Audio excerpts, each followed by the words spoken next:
Hey Capricorn, we're back at it again with another reading. Still using Mi Corazón Mexica's Daro Yowali Ejecat deck, which is currently my favorite, and I've been using it for most of the readings I've been doing lately. I don't know how y'all are holding up, but this year's been rough. And I think it's kind of reaching a culmination point for me over the last couple of months, weeks especially, today. And I'm definitely leaning into the Capricorn medicine. My best friend has his moon in Capricorn, and he is a bastion of giving no fucks about what other people think. If he knows that he's right about a situation or right about a particular approach, right about policy, he's sticking to his guns, and everyone else be damned because they're incorrect. And I admire him a lot for that, because personally I have a lot of tendencies towards sort of bending over for people, allowing people to take advantage of me and my time. We're just not going to do that anymore. I think it's perfect that the first card that's coming up for your reading today is the Two of Flints. And I hope you can see that. The glare on this is kind of not great. Maybe that's a little better. This is actually probably one of my favorite cards in this deck. It's so beautiful. I'm recording this on a Setekpat day, which is one flint. Hun Tihash in the Maya count.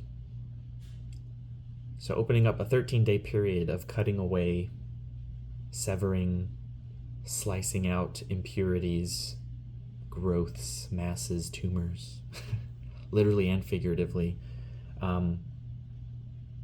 Distancing and separating yourself from situations that aren't in your best interest. And when you start that process, I don't know why there's a T or an ED at the end of that word,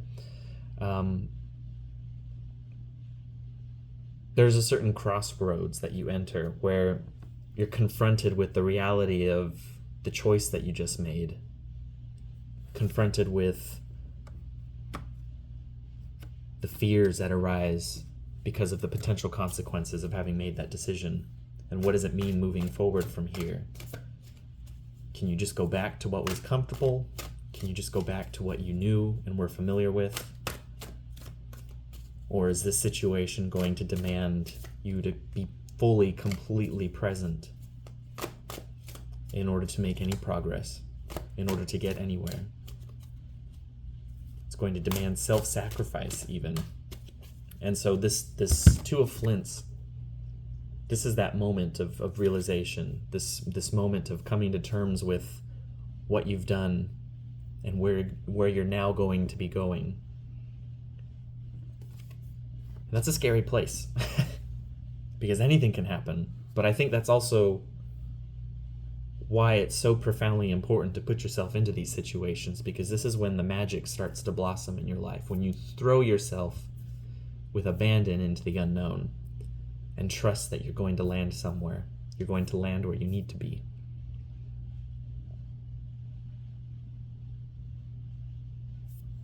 I pulled another card for you, and we have the Seven of Flints. Wow, a lot of flint energy. Swords, cutting, communication, slicing out those old habits. We are in the Trecena of Flint, and it's showing up in this reading here.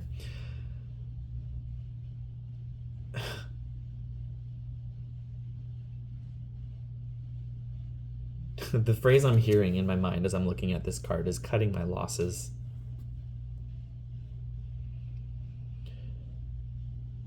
Going through a specific situation that brought you to a point that you can no longer tolerate. You are no longer willing to give yourself to this project, to this relationship, to this job, to this place, and cutting your losses and leaving. And I think with this card, there's a tendency to do so under the guise of secrecy or just kind of slipping away unnoticed, not maybe even avoiding dealing with the situation out in the daylight, front to front, face to face, which can be a good or a bad thing. Sometimes it's good to just, you don't have to deal with that. Why do you have to go out of your way to lower yourself to address the situation? But it's also, there's a certain power in doing that. It leaves an impact on the people that you leave behind. Because one, you're giving feedback, you're providing critique, and letting them know why this didn't work for you. Leaving a review.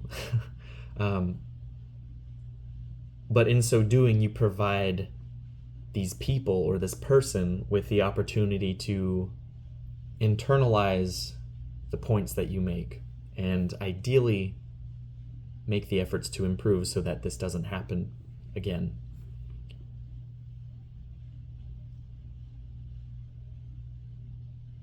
Or, they can just go about doing what they've always been doing and take advantage of somebody else, because sometimes people just don't want to change. But this is the time for making those changes, for exercising clear, pinpoint, accurate perception of the situation that's unfolding in your life, and taking a knife and cutting cords, cutting out the things that do not belong in your circle. Hopefully not literally taking a knife to anybody. I don't care who you are. Don't be doing that. Don't condone violence. But there is a in the image of cutting things away, I feel like there's something to access here. So let's pull a couple more cards.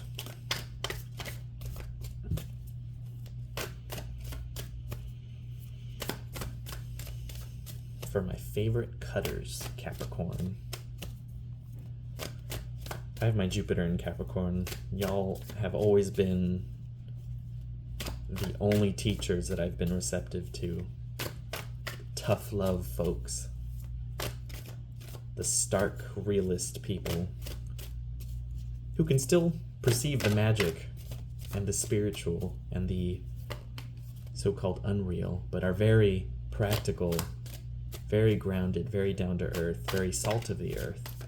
And I think you embodying that archetype of yourself is what this situation calls for. So we have the Six of Jades showing up, which can, yes, be the card of generosity, of sharing your resources, your wealth, your energy, and your time with other people. But there's also there's a twist sometimes where it's allowing yourself to be taken advantage of, allowing yourself to be in a situation that is siphoning your time, siphoning your energy, and giving nothing back, or giving you scraps. And that this figure is the end-all be-all authority on determining what your value is.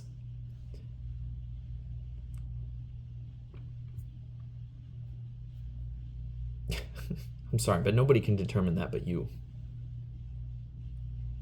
Know your own value and walk the world accordingly.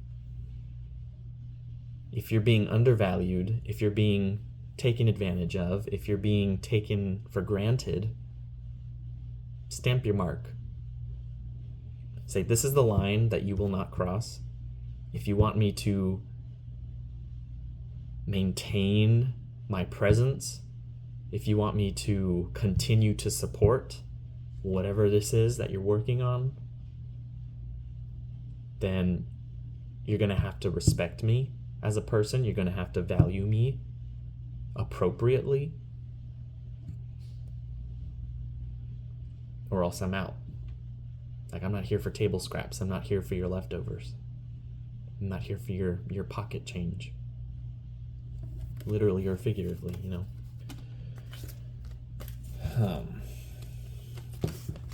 Okay, hi.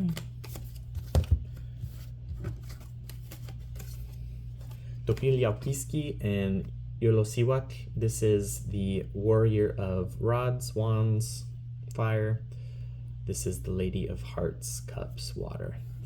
I kind of like this dichotomy, this balance between sort of blazing forward willfully in a new direction, you know, maybe acknowledging that you're a little bit less experienced in whatever direction this is that you're moving towards, but feeling very called to it, very passionate about it, very involved, and maybe more aligned with. But there's still this process of learning that's going to be happening alongside it, a parallel process of trying to figure out where this is going to be going. And this Yolosiwat is the card of really listening to your inner guidance, really listening to what your body is telling you about the situations that you've been finding yourselves in. If there's like this fight or flight, you know, expression that kind of comes up in certain situations, I think maybe that's your body trying to tell you that this isn't the right place for you. If your body is trying to get out of this situation, there's a message there that maybe you're not listening to. You know, that sort of thing where you're really honing in on what your intuition is telling you about the spaces that you find yourself in, the people that you find yourselves around, you know, again, just the situations that you're finding yourself in. And this is the card of the person who listens to that guidance, who takes the time to sit in silence and be present with their full experience rather than suppressing an entire aspect of their perception in order to work, or in order to do something, in order to attain something. And, you know, in some instances, that is a very necessary and very good thing to do in order to actualize a goal. You know, you have to work hard, and yeah, sometimes it means pushing through things that you don't want to be pushing through. But the perseverance, you know, gets you somewhere. And I think there's still, you know, that element there, but it's more of like identifying what is actually the right thing for you to be putting that effort into. Because I have a feeling it's not this. And I think you know that. That's why you're at this that's why you're here. You know, this crossroads. Should I stay or should I go? I think you know the answer.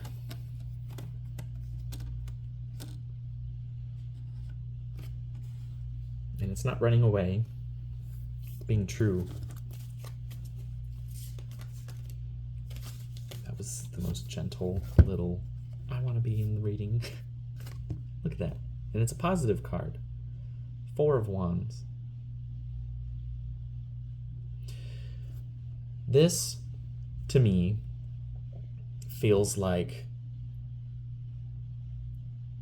putting yourself into an environment where you feel safe to put your roots down, where your body is not freaking out, where you're not stressed, because you're working towards something that aligns with your goals for yourself, and you're not putting all this time, effort, and energy into somebody else's version of what your success is, if that makes sense.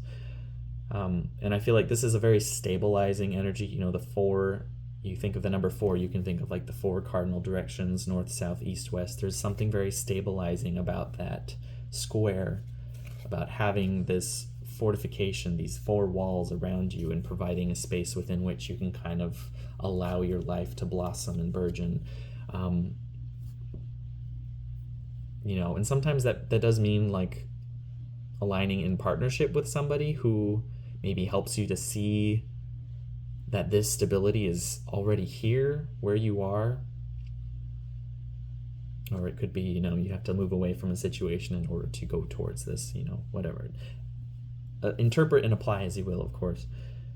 But yeah, I like the fact that this very stabilizing, very harmonious, very structured and safe and even joyful card is coming through in the midst of all of this. It's like you're moving in the right direction. It might feel scary. It might feel like the doubts will start to creep back in and tell you that you're doing the wrong thing or that you've made a mistake. Why couldn't you just, keep your mouth shut and, kept going forward without taking issue with what was happening? Because you're being true to yourself, okay? You're not wrong for that. So honor that, you're doing the right thing, you're moving in the right direction, and I think pretty soon you're going to find yourself in a situation that helps you to see that that's true.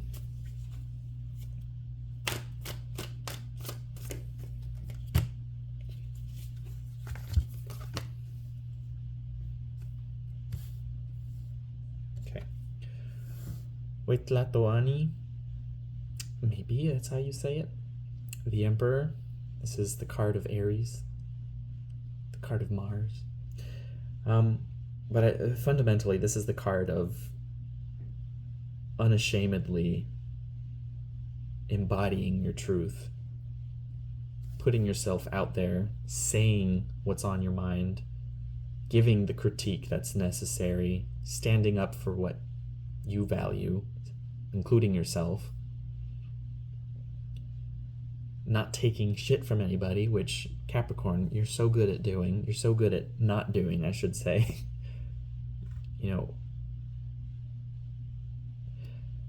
Tap into that aspect of yourself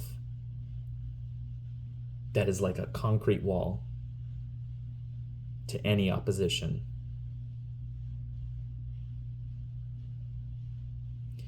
I feel like other people are going to come in and try to diminish what it is that you're doing and say that you're taking the cowardly path, that you're being avoidant, or that you're just scared, so that's why you're going in this direction. You're scared to commit to something. You're not committing to something because it's not right for you, and you shouldn't be forced into a situation like that. So stick by your guns, I think that's what this card is kind of communicating, at least to me. I also kind of like that Mars is exalted in your sign, Capricorn, because that's where he does his best work. It's committed, it's steady, it's perseverant, it's that concrete will energy that pushes through any obstacles, any opposition. It has the staying power, it creates and it builds from the ground up, and it sees things through to completion. And that's the Capricorn medicine that we need. I think collectively we need that. Then we have the 10 of Jade.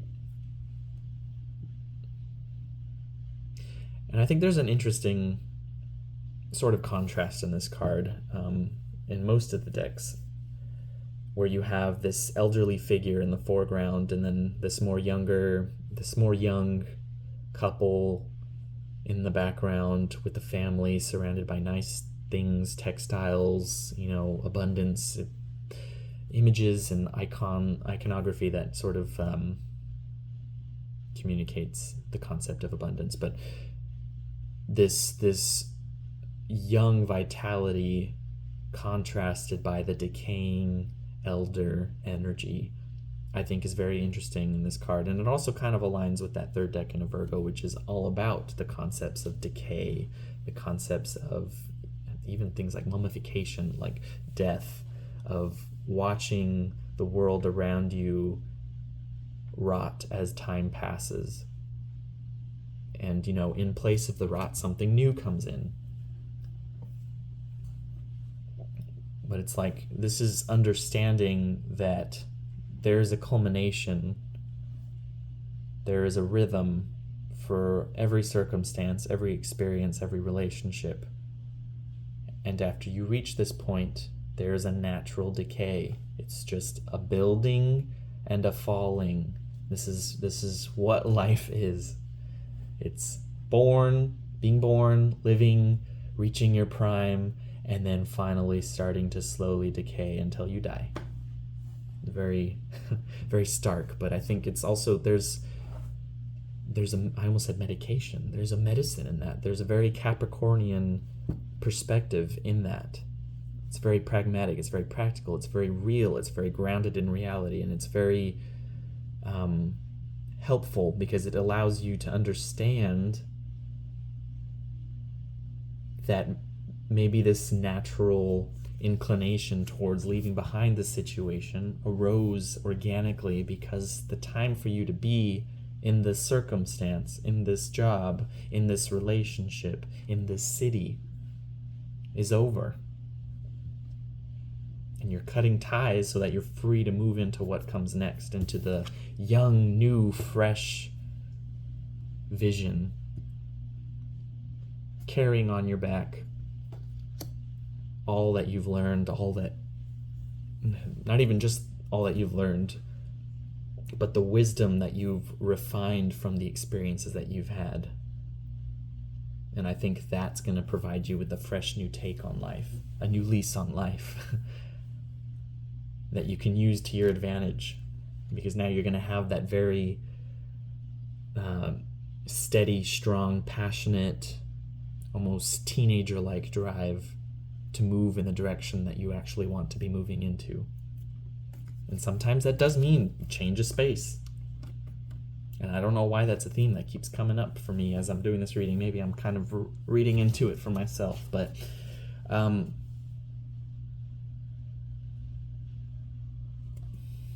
yeah. I don't know if I want to pull any more cards. I'm gonna see what comes through. We'll see.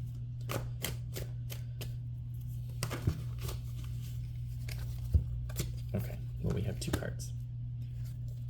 Topiltelpocatl. Wow.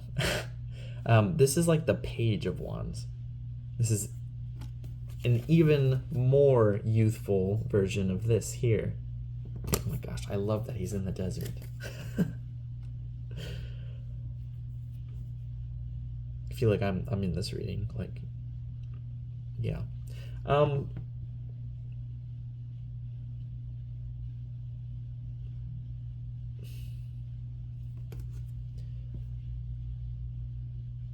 This to me is like the card of the rebirth. Oh my god, I just noticed the butterfly. The transformation that occurs when you finally leave behind these harrowing circumstances and accept the calling that's coming from your spirit, guiding you to a new direction, to a new place, to these new people, these new circumstances. You know, I keep rehashing this idea, but it's like, this is feeling like you can enjoy life again. You can be curious, you can be excited, you can be happy, comfortable, creative.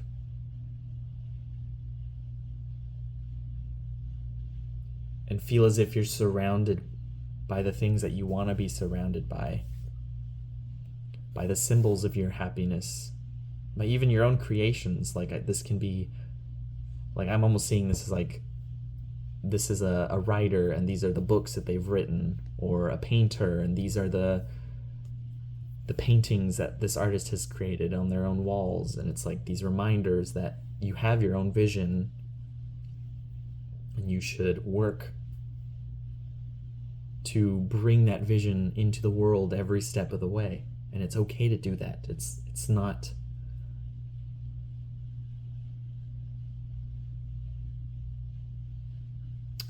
I don't even know the word I'm looking for. It's not,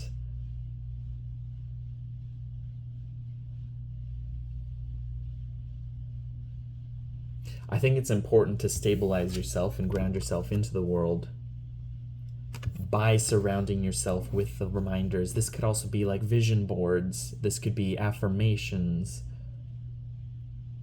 These things that allow you to feel what is already true in here, but you've been made to feel like isn't by the world out here, by the people out here. And this is what happens when you finally shed off all those hindrances, both internal and external, and move into what's right for you. It's fresh, it's young, it's playful, it's fun, it's creative, it's passionate, it's driven, it's curious.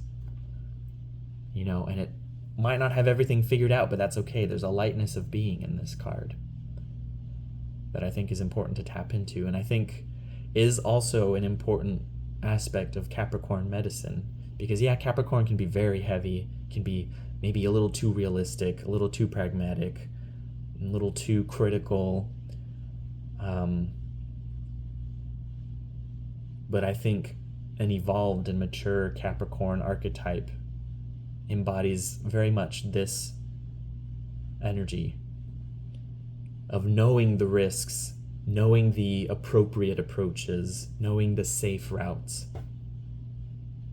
the safe techniques, and having mastered them is able to move effortlessly through the material world.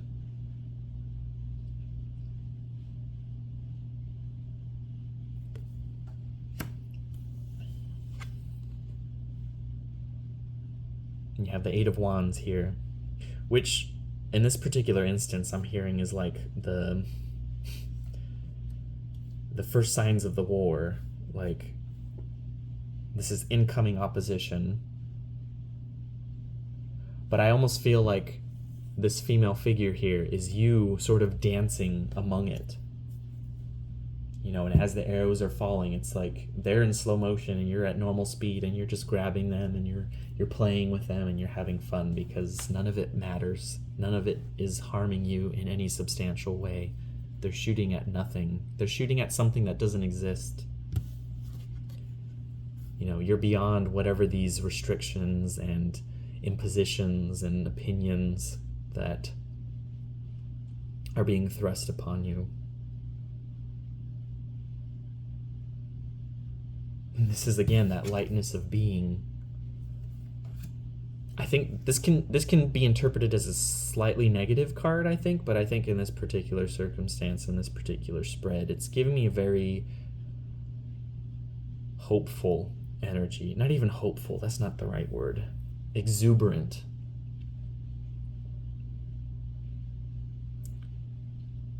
Like, oh, you want to throw arrows at me? You want to shoot your shot at me? Okay, let's do it together. And being very sarcastic and having fun with this process. And I don't think anybody is as good as self-deprecation as Capricorn. Like, I will leave it at that. Y'all are the masters of comedy for it. And I think it's almost funny, or it is funny, because this idea that people have held about you isn't true, isn't real, and it doesn't matter. And that's why it's so easy for you to just be like, okay, let's do this self-deprecation together, this humiliation ritual. I'll participate. I'll do it. I'll help you. Like, you think you're right? Okay, yeah, let's go with that. Even though you know in the background that this person is completely full of shit and their opinions don't matter. Sorry. Not sorry. Okay. Dance with that. Okay, Capricorn. I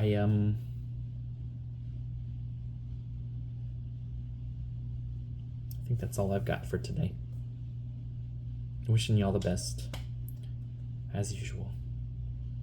You do you, and best of luck.